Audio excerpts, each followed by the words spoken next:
Pro Group Management. Workers' comp that works for you. Welcome to Nevada Newsmakers. On the broadcast today, State Senator Ben Kieckhefer joins us.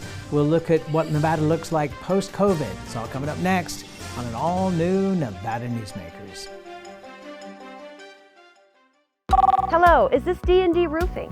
Yes, it is. How may I help you? You did such a great job on my roof. May I speak to the owner? I am an owner. Oh, can I speak to your supervisor? Sure. How may I help you? I love your work. May I speak to the owner?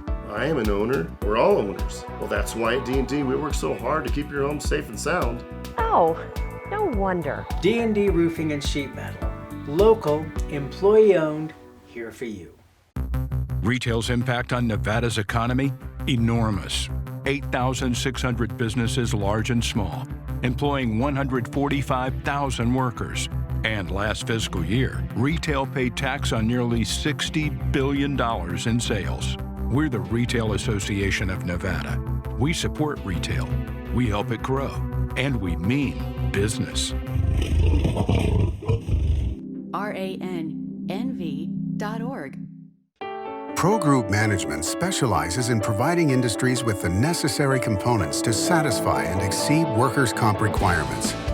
Every business has unique needs and specific regulations. Pro Group Management stays ahead of the curve, providing up-to-date services to keep your industry in top form. Discover how we simplify your tasks, improve efficiency, and reduce expense to keep you moving in a positive direction. Pro Group Management. Workers' comp that works for you.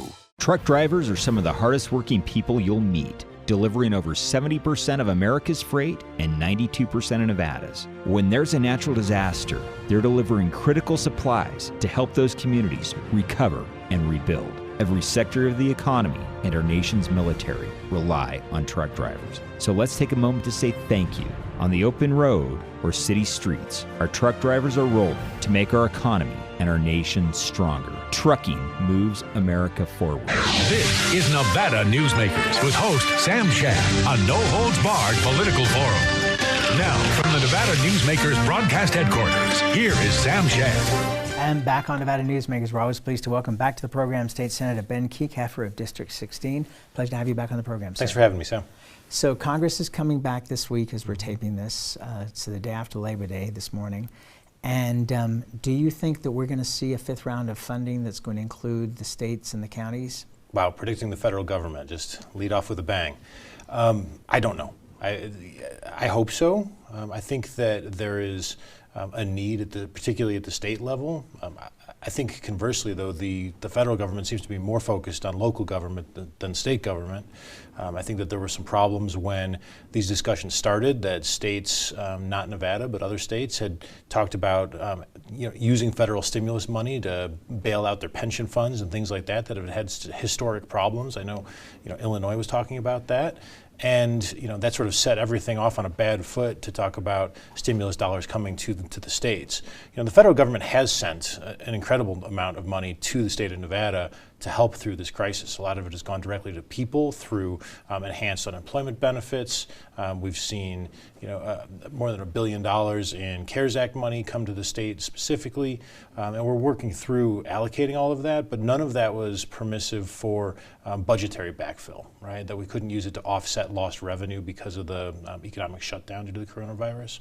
So even if they don't provide additional money, I would sure hope that they would provide some additional flexibility in how the money that's already been allocated can be spent. Are you concerned that Nevada does not have the money apparently to match the $300 a week that the government is putting out for the unemployment with an additional $100? It seems like Nevada is in the same boat as a lot of states in saying we're going to use our existing unemployment allocations as match for that $300 enhancement. So I think that's what is in our application as a state. I think that other states are in the same boat, and my understanding is that they're being approved. I could be corrected on that. So hopefully that will kick in, and those who are still struggling with unemployment in the state will have access to that additional $300 a week bump. Are we in worse shape now than we were in the Great Recession in terms of the money we're going to need to borrow from the federal government for unemployment? Well, it depends on the bell curve, right? It depends on how quickly the recovery gets people back into the workforce and how much money we're going to need to fund our unemployment system going forward. The trust fund is going to have to be rebuilt first off, you know. So that's going to be a big lift. And the last time we did this, we implemented an additional unemployment insurance tax that was sort of segregated from the traditional UI tax. And we used that to fill back up, both repay the federal government and then fill back up our own trust funds. So there's going to have to be a pretty robust discussion about how we accomplish that while still continuing to pay benefits. As you look at what's occurring across the state with the governor's orders, are you comfortable with what's being put out there? Because there are a lot of people who are concerned that, frankly, some of the instructions just don't make sense when you compare one thing to another, whether a bar is serving food or not, or if it's just serving liquor, or whether you can have a slot machine in a bar top. If the bar is closed, no, you still can't do that, but if you put the slot machine in a separate container right in front of the bar, that's okay. I mean, who's making up the rules? Yeah, I am concerned that there are certainly small businesses that are being carved out of the ability to open, operate, function, and earn a living, particularly small taverns and bars.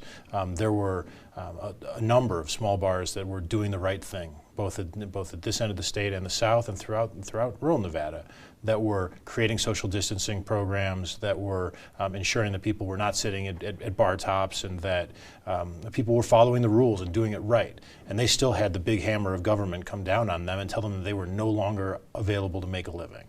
And that's not right. That's wrong. We should be focusing on where the problems lie.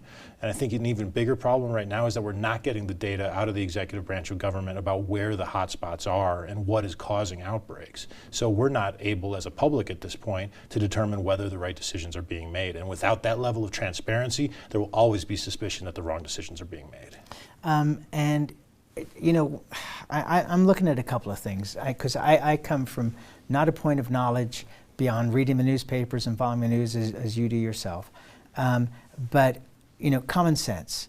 So first of all, the head of the medical school at UNR told us on this program, watch the hospitalization numbers, and we're seeing those numbers coming down, and we're seeing the medical world changing the way that they are treating people with COVID, and with far greater success than they had at the very beginning. Ventilators are being sent back to their original sources because they don't need them. They've figured out better ways. But also, I look at grocery stores, and I look at Costco, and I look at Lowe's and Home Depot, and I'm not reading anywhere across the state, and let's just talk about Nevada, where there are massive outbreaks of COVID because of people going to those locations. They are taking the precautions. It seems to me that if they're taking the precautions and they are not having massive outbreaks, and this has been enough time already for us to see, then why can't other businesses open up under the same conditions? Yeah, I think it begs an entirely appropriate question, Sam. When April and I go out, we talk about trying to avoid places that are too people-y, right? We don't want them to be too crowded. Right. But when we go to a grocery store and it is crowded, people are generally following the rules, wearing their masks, and trying to stay away from each other as much as possible. And you're not seeing, as you said, specific outbreaks associated with certain places or certain events. I do have a fear as we sit here the day after Labor Day that we might see a spike in numbers coming out of the holiday weekend when we've seen significant video footage of large crowds gathered at both ends of the state.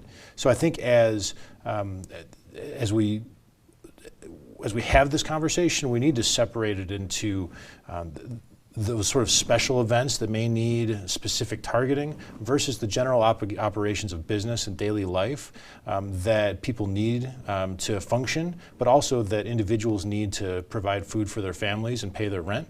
And if we don't separate those two conversations and we just capture everyone under a big blanket, then I don't think we're treating it with the nuance that it deserves.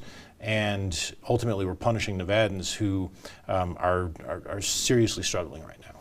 One of the things that bothers me, and I'm not laying blame at the feet of the media in general, because it's what they do, and there's nobody doing it in a better fashion that I can see.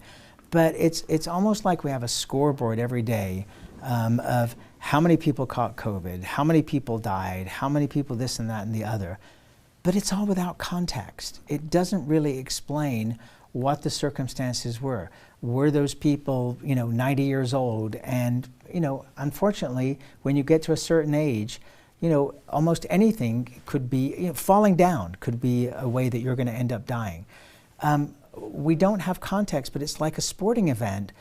How high can we see these numbers go up? Let's be excited to see the numbers go up, rather than the context of what's really going on. Does that concern you? Because it sure concerns me. Well, I do watch the news every night, and they usually start off with the dashboard about how many individuals got sick. And as a former reporter, right, sitting across from a reporter, you know that sometimes you get caught up in this trap of just keeping track of the data and not providing the context that's necessary to explain to your viewers or listeners or readers why these numbers are important.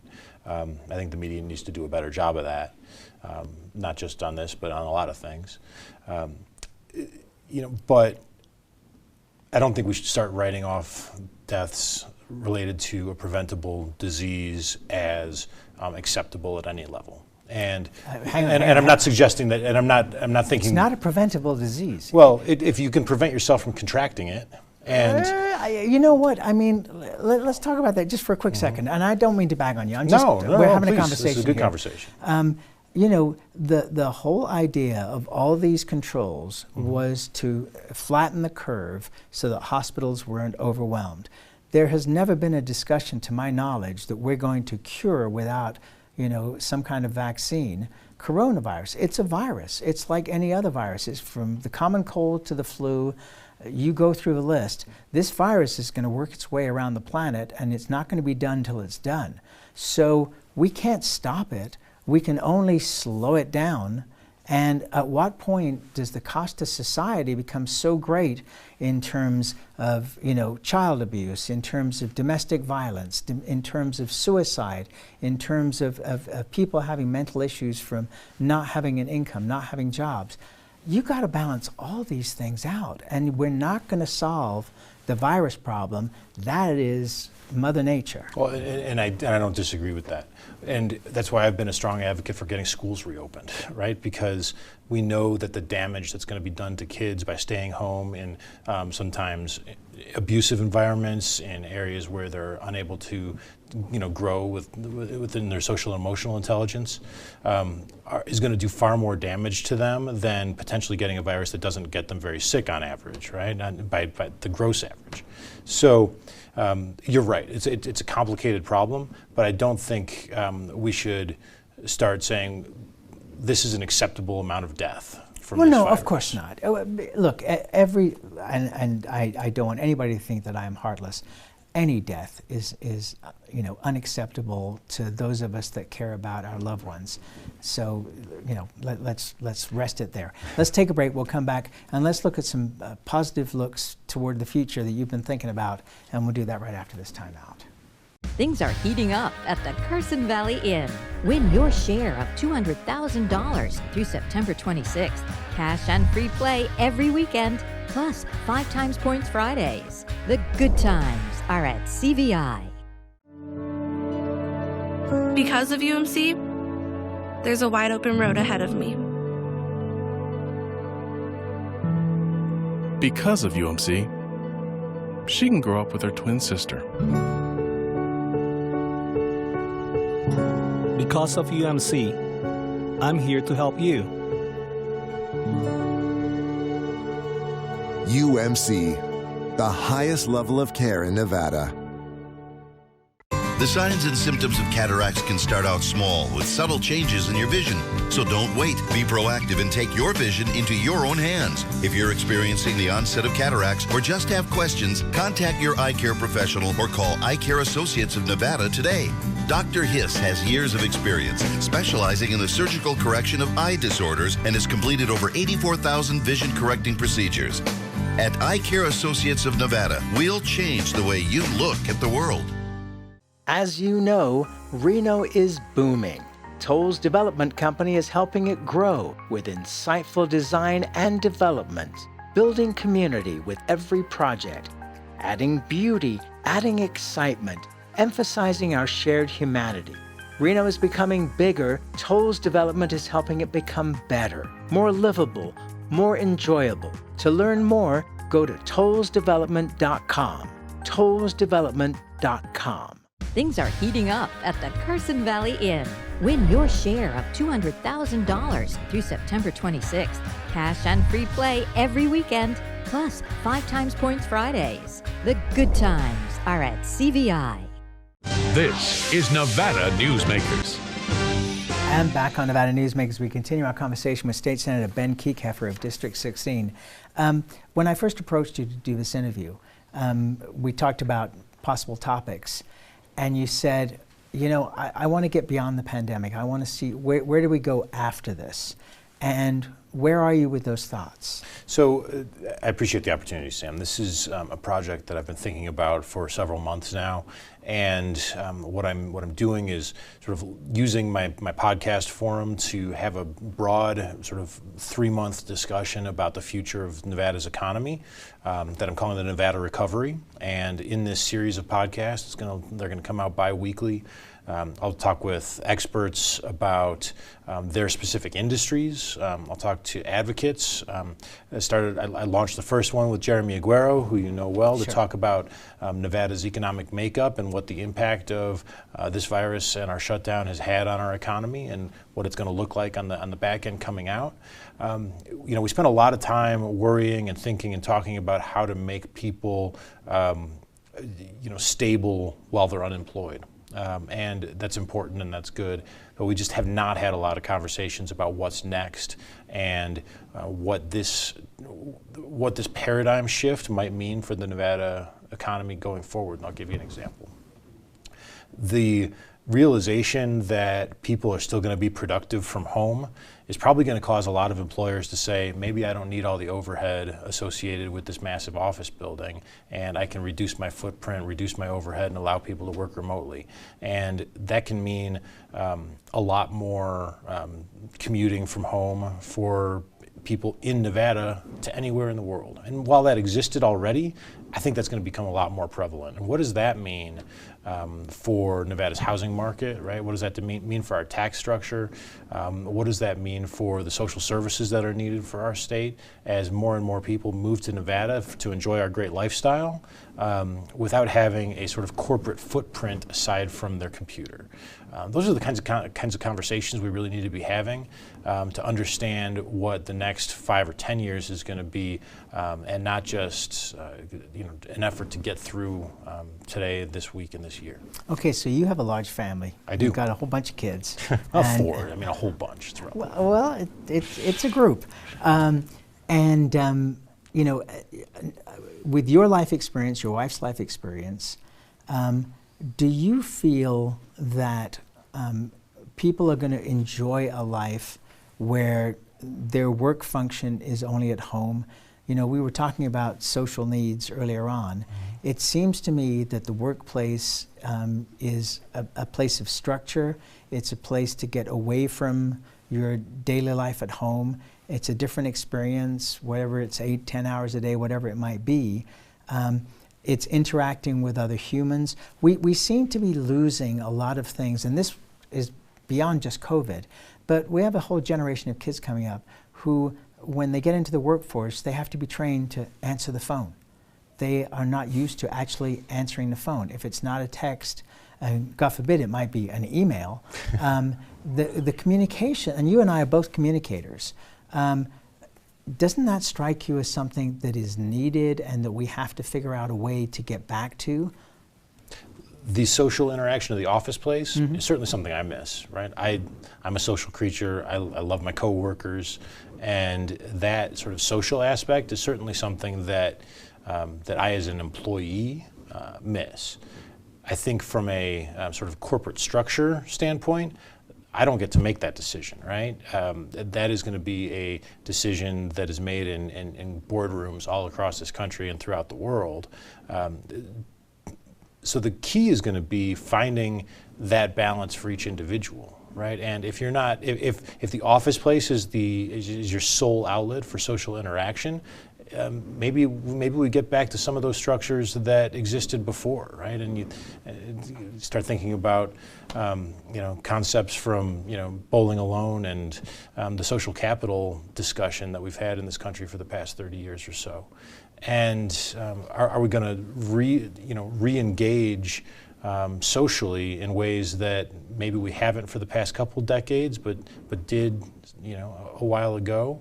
I don't know. I think that's an exciting concept. All right, let's take a break. More with State Senator Ben Kieckhefer after this timeout. Dimitri Prine here for Design Outdoor. Are you a homeowner who's interested in remodeling or building a home? At Design Outdoor, we can show you how adding natural or manufactured masonry stone can add beauty and value to your home. And we refer only the best contractors. Our store and backyard are located at 11600 South Virginia, just north of DeMonte Ranch Parkway. Visit designoutdoor.com or call us at 851-9499. Hey guys, are you watching the game at a friend's or the bar again because you can't watch at home with your wife? Or worse, because she kicked you out and kept your couch, your flat screen, and your kids? What's the one thing a man needs when he loses a good woman? A good lawyer. And when he loses a bad woman, he needs a great lawyer. What makes a good woman a bad woman? You tell me. You're the one that can't watch the game in your own home. I'm men's rights attorney Marilyn York, and I represent men in divorce, custody, and family law matters. Hi, I'm Dave Newman. Remember me? I used to be the house detective, and now I'm a realtor full-time at RE/MAX Realty Affiliates. A lot of people ask me, how's the market? You know what? It's fantastic. If you're even kicking around the idea of buying or selling, give me a call. Let's talk about it. Call me at RE/MAX Realty Affiliates and just ask for the guy who used to be the house detective, Dave Newman. Everyone is talking about opioids, but they're not the only drugs that can be harmful if taken in large quantities or not as prescribed. You also need to be aware of side effects from anxiety drugs, muscle relaxants, sleep aids, and stimulants. Mixing prescription drugs with other drugs or alcohol can be dangerous. If you take an Ambien with a glass of wine, it may be enough to stop you from breathing. Prescribed drugs can be just as dangerous as illegal drugs. Take medications only as directed. This is Nevada Newsmakers. And back on Nevada Newsmakers, we continue our conversation with State Senator Ben Kieckhefer of District 16. We're talking about where we move to in the future beyond COVID.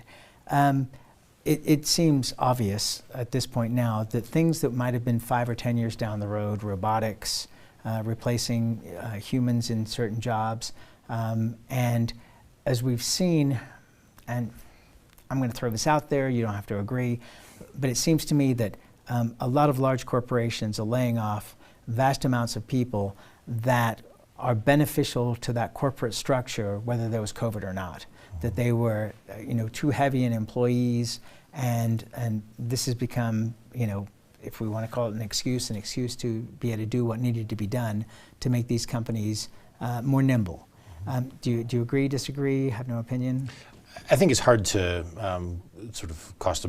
put a broad swipe over that. I think it's certainly probable in some companies. In others, they may think it's their best case for survival under this new reality. But look, we knew that 75% of the workforce in Las Vegas was automatable, right?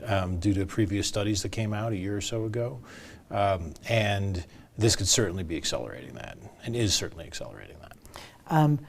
As we're seeing right now, Las Vegas has returned to being a gaming town versus a gaming plus 67% everything else, because the other 67% is barely there. So no entertainment, very little in the way of shopping, no shows, and so how long can that last? Well, hopefully it doesn't last very long. I mean, hopefully as a vaccine emerges, that people will decide to re-engage with the Las Vegas that they have always known and loved, and that conventions will decide to come back to Las Vegas and Clark County.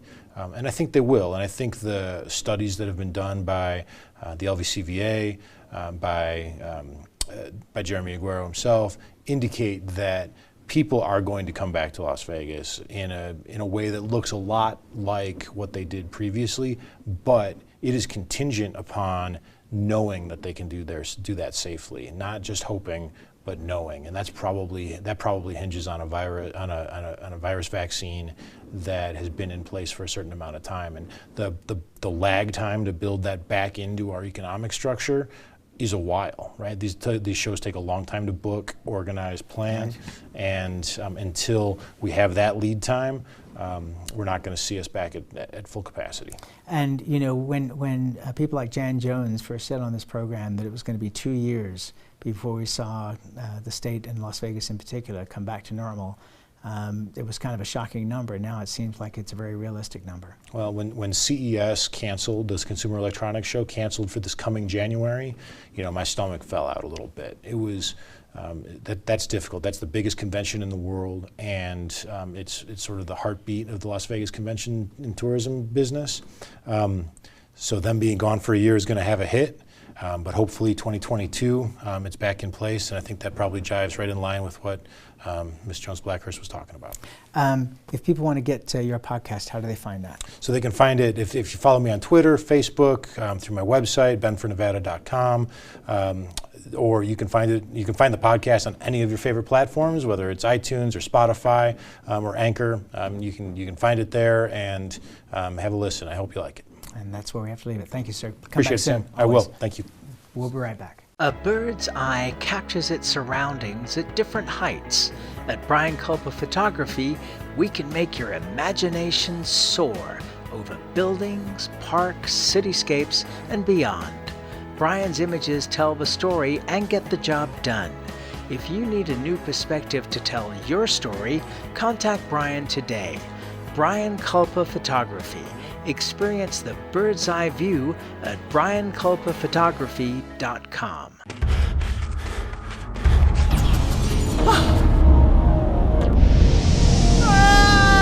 Hey, Dad?